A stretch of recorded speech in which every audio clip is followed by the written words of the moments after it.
Bonjour à tous et bienvenue à cette édition d'ONU Magazine. Alors l'édition est entièrement consacrée au séjour en RDC du secrétaire général adjoint de l'ONU en charge des opérations de maintien de la paix, M. Hervé Latsou.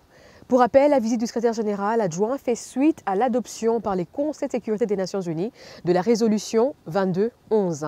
Elle vise par ailleurs à renforcer la coopération entre la MONUSCO et le gouvernement congolais à travers la conduite du dialogue stratégique. Alors sans plus tarder, je vous invite à suivre les différentes étapes à l'est du pays, plus précisément dans les deux provinces du Kivu. À très bientôt. Mais avant cette attaque intervenue le 5 mai 2015 contre le casque bleu tanzanien de la brigade d'intervention, 2 morts, 13 blessés et des disparus. Plus de détails ont été donnés à la conférence de presse de l'ONU. Hier à 18h15, un convoi du contingent du bataillon tanzanien de la brigade d'intervention a été pris dans une embuscade à hauteur du village de Kisiki qui se trouve à 10 km environ au sud de Eringeti et à environ 50 km au nord de Beni. Le bilan de cette action à cette heure est de 2 soldats tanzaniens tués, 13 blessés par balle, dont 9 ont déjà été évacués de l'hôpital militaire de Goma, les autres étant prévus pour être transférés dans l'après-midi. Nous regrettons aussi la mort au cours de cet incident de 2 civils. Il n'y a pas à cette heure, il n'y a plus à cette heure, on va dire, de personnel de la MONUSCO manquant. Tous ont été sécurisés.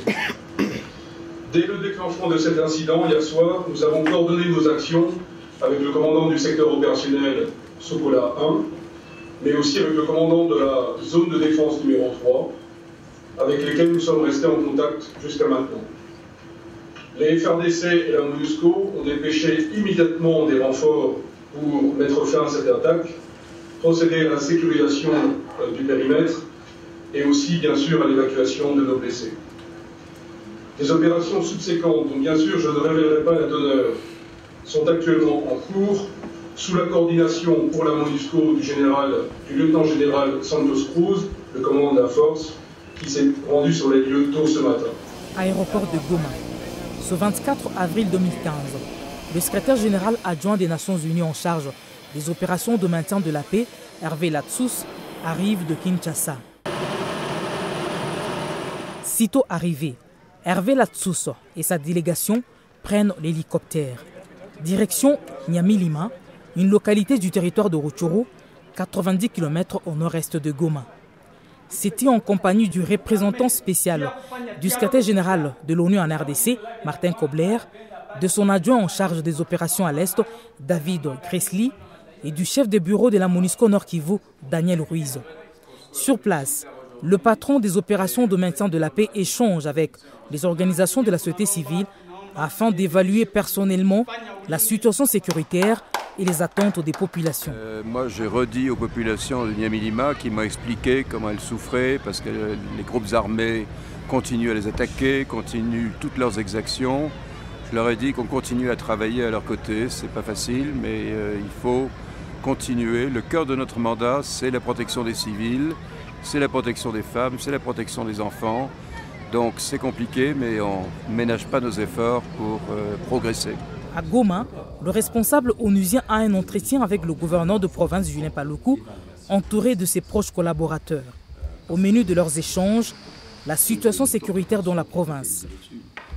Nous avons eu un échange, je crois, très utile, très approfondi et très franc sur les conditions sécuritaires de la province, sur l'urgence qui s'attache à y faire face et à faire en sorte que les populations puissent vivre dans des conditions plus conformes à ce qu'elles espèrent légitimement.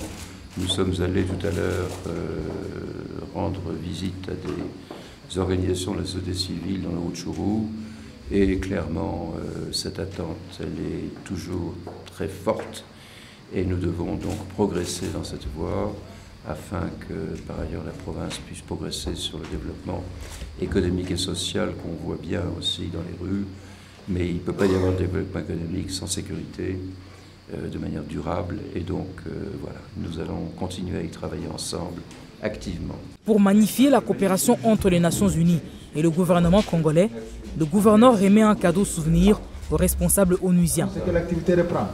C'est grâce aux efforts des Nations Unies du gouvernement congolais.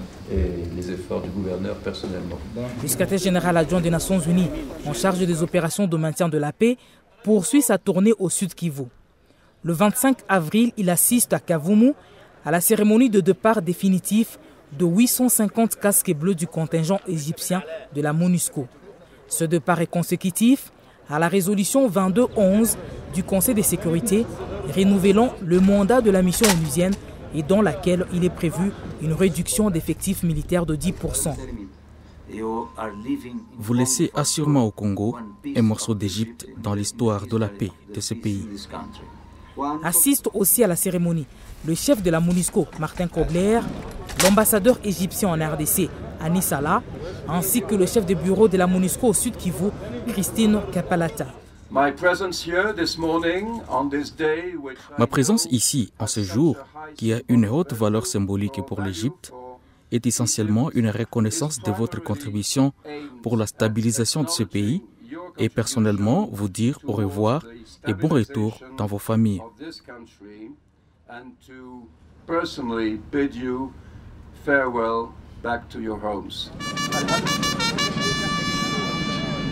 Le message, c'est que d'abord, ils ont fait un travail formidable. Et ça remonte très loin, puisque déjà au début des années 60, dans la première opération des Nations Unies au Congo, les Égyptiens étaient déjà là.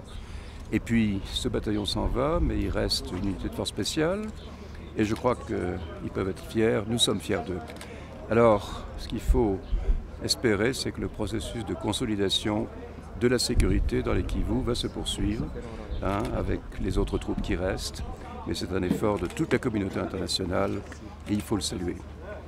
Peu après cette cérémonie, Hervé Latsous échange avec le vice-gouverneur de la province du Sud Kivu, Gabriel Kalondambulu.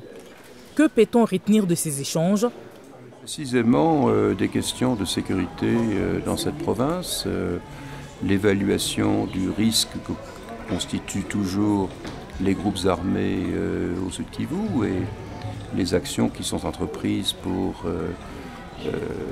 selon l'expression de la résolution du Conseil de sécurité, les neutraliser.